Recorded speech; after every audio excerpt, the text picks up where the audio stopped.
Nosso Mentes em Pauta de hoje traz o tema como lidar com as perdas afetivas. Difícil, né? É bem difícil. Mas você está dizendo em relação a relacionamento afetivo mesmo. Afetivos mesmo. Entendi. Eu acho que a gente tem que ver assim, existem dois caminhos principais de perdas afetivas. Uma perda afetiva é a perda da pessoa concretamente, né? Um falecimento precoce, ou um falecimento mesmo de um casal que vive há anos juntos, que é uma perda inevitável. E existe a perda quando a pessoa resolve trocar, né, por outra pessoa, ou se a pessoa resolve ir embora para viver uma solteirice, depende. Nesse caso, vai depender muito do parceiro, de quem sofreu a perda. Essa pessoa que não sabe lidar, numa questão de morte, como você está trazendo, tem várias coisas que podem... eu tenho que aprender a aceitar isso e vou aprender com a dor, eu vou passar pelo meu luto, mas e esse que aí é o que não sabe perder? E aí mas ele eu vai... acho o seguinte, mas tem um aspecto na perda da morte que é muito interessante, porque eu observo muito isso. Casais que viviam a trancos e barrancos, e aí de repente um deles tem uma doença grave, falece e vira a melhor pessoa do mundo. Então, assim, esse fenômeno é muito interessante, porque eu já vi casais assim, do homem, tipo, ele não presta, ele é isso, ele é aquilo, papapá. De repente o homem teve um infarto, morreu, e ele virou. Quando eu vi que a pessoa estava muito triste, falei, não, mas por esse lado, né, vocês também estavam num desgaste, ele era o melhor homem da minha vida. Então, assim, existe essa reação, que é uma reação de idealização do outro. Vivia falando mal do outro. Vivia falando mal. Isso aí eu acho interessante, porque é quase como se fosse assim, uma expiação, né? Tipo assim, a pessoa teve uma doença, a pessoa fica se sentindo culpada por ter tido algum pensamento infeliz em relação à pessoa, isso faz parte. Então a pessoa, para retrair a sua culpa, torna o ex a melhor pessoa do mundo. Então, isso também não é legal, porque a morte talvez seja o movimento mais natural. Agora, o interessante é que perder para a morte, afetivamente, é muito melhor do que perder para outra pessoa. Para a vida. Eu já vi várias pessoas, quando desmancham uma relação, falar assim, eu preferia que ele tivesse morrido. Eu preferia que ela tivesse morrido. Eu acho graça, porque não é isso. A pessoa está dando um valor à pessoa, é claro que ela não queria que tivesse morrido. Até porque quando uma pessoa está ainda nessa vibe, né, ela ainda quer essa pessoa, né? Ela não queria presenciar que a pessoa está com outra, né? Ou com outro. Então, eu acho que a reação dessa segunda etapa, quer dizer, dessas pessoas que perdem para outra pessoa ou que perdem para a vida, porque tem gente que se separa porque quer ter várias pessoas, não especificamente trocou por uma, trocou para exercer sua solteirice e fazer milhões de experiências.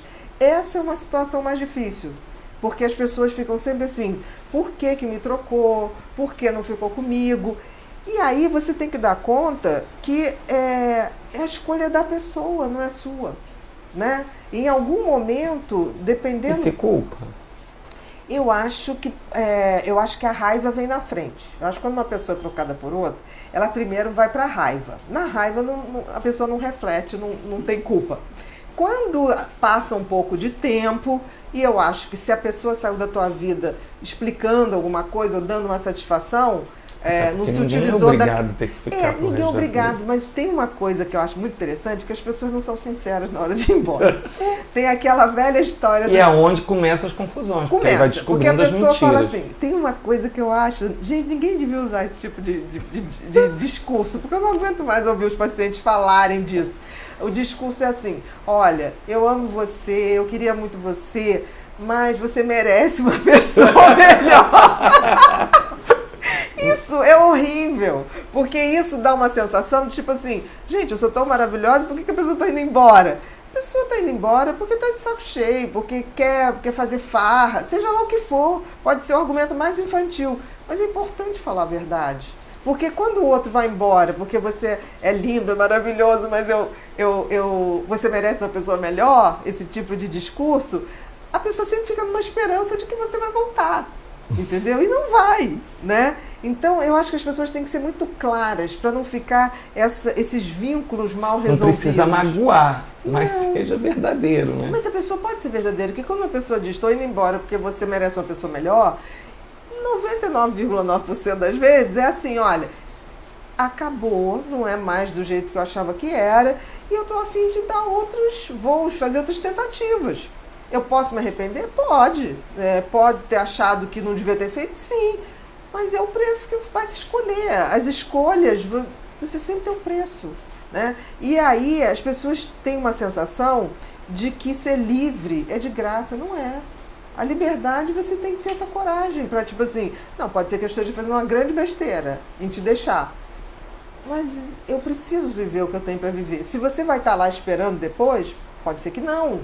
Mas esse é o preço da liberdade. Por isso que eu estou dizendo, a gente tem que parar e ver que a única pessoa que vai estar com a gente até o final de tudo é a gente mesmo. Então, assim, depende muito de como essa pessoa lida com a sua companhia. As pessoas que lidam bem em estar sozinhas são pessoas que, em geral, são mais sinceras e têm uma resiliência com a vida. Então eu sou um pouco mais sincero, porque eu adoro ficar sozinho. Não, mas eu acho que a gente não tem outra saída para a sinceridade, porque hoje eu vejo muita confusão. Hoje tem muito desrespeito também, né? Tem gente que desmancha por WhatsApp, tem gente que começa uma relação pelo Tinder, mas desmancha no Face. Quer dizer, que coisa é essa, né? Que afeto é esse, né? Porque afeto é aquela pessoa... Coisas, não, né? afeto, afetividade é uma pessoa que me afeta. Me afeta no sentido de mexe comigo. Como é que eu posso ter uma pessoa que me afeta e eu desmancho publicamente numa rede social? Então eu acho que a gente está... E eu acho que é isso que leva a pessoa ter a dificuldade de aceitação da saída no término. Depende. De não ter uma explicação, porque sempre fica naquilo, eu queria só entender o porquê que ele fez isso comigo, que às vezes sai sem comunicação, ou então inventa uma mentirada danada, e que depois a gente vai descobrindo as mentiras, e aí vai gerando aquela raiva. Sim, né? Por isso que eu estou dizendo, por pior que seja, eu acho que a verdade tem que ser dita, não para magoar, não para ofender, do tipo, tô te largando porque você era um chato, um pegajoso. Não, não é isso. Mas, tipo assim, eu adoraria sentir o que eu sinto por você, sentia com você no início, mas mudou, tenho carinho, tenho respeito, mas não é mais E amor. quando você fala nisso, eu lembro de uma leitura que eu fiz, agora eu não lembro bem de qual livro, mas fala sobre... a gente faz um investimento para casar. A gente escolhe as flores juntos, a gente escolhe a igreja que vai casar, a gente escolhe como a festa vai ser, tudo. Tem um investimento emocional muito grande ali. E quando se separa, não tem nenhum tipo de investimento. O que eu falo desse investimento é assim, vamos se separar, vamos sentar, vamos conversar, né? Ninguém é obrigado a ter que viver pro resto da vida com o outro. Não, ninguém mesmo, né? Assim, ninguém é obrigado. E, em geral, tem umas regras nas relações afetivas que, em geral, quem dá mais é que acaba recebendo menos. Mas isso também é um privilégio. Quem dá mais é porque tem mais para dar. Estou falando em disposição de afeto, estou falando até em financeiramente mesmo. Mas na hora da saída parece que aí a pessoa vai fazer uma contabilidade. Amor não é matemática. O grande problema é que as pessoas, no término, elas vão fazer a contabilidade do que deram. E aí é horrível. Porque na contabilidade, na hora de juntar, só se contou o tanto que um afetava o outro, o quanto era bom estar com o outro, só se fez uma contabilidade de afetos reais. E na hora de ir embora, se faz contabilidade de lata de lixo. Eu já vi gente se separando, contando a lata de lixo, isso aqui é meu, eu comprei isso aqui. É feio. Não sabe nem para quem, onde vai deixar. Não, mas não pode deixar com o outro. Mas não pode deixar com o outro. Se você tem o privilégio de ter condições de deixar tudo, deixe. Porque assim, você vai refazer sua vida. Você Olha, vai foram trabalhar. poucas as minhas experiências assim, mas eu pago para não me aborrecer. Eu não sei se é pagar, porque não é pagar no sentido de dinheiro. Eu acho que todo término é uma frustração. É um momento que é uma energia totalmente diferente do início ou do casamento. Eu acho que já tem um desgaste que é você frustrar, porque ninguém casa para separar. Exato. A gente casa para ser o amor da vida. Então, você tem que lidar com essa frustração, que é ruim. Se você vai botar nisso o peso de dividir patrimônio, de dividir, sabe, misérias, porque tem pessoas que dividem assim, eu quero o CD tal que eu te dei. Deu, tá dado, gente. Você não tem que fazer a conta de volta. Você deu no momento de carinho. Tá lá aquela energia de carinho. Então, assim, isso, se puder evitar essa discussão, essa coisa, porque a gente refaz a vida. Outra coisa, jogar fora. Jogar fora tudo. Ah, não quero mais, vou jogar tudo fora. Eu acho que se for para doar para alguém que vai fazer bom uso, se for uma caridade, uma generosidade, ok, não tem problema nenhum. Mas não como raiva. Porque até você doar uma coisa com raiva não faz bem para a pessoa que recebe. Coitado que vai receber o isso. O povo que recebe já recebe com aquela raiva. Coitado do outro. Mas eu acho assim que a gente tem que ser mais generoso para acabar uma relação.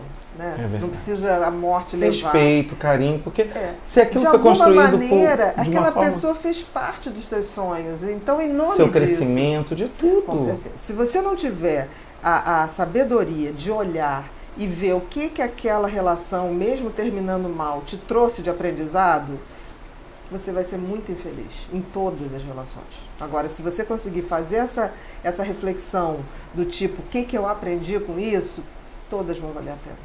Obrigado, Bia.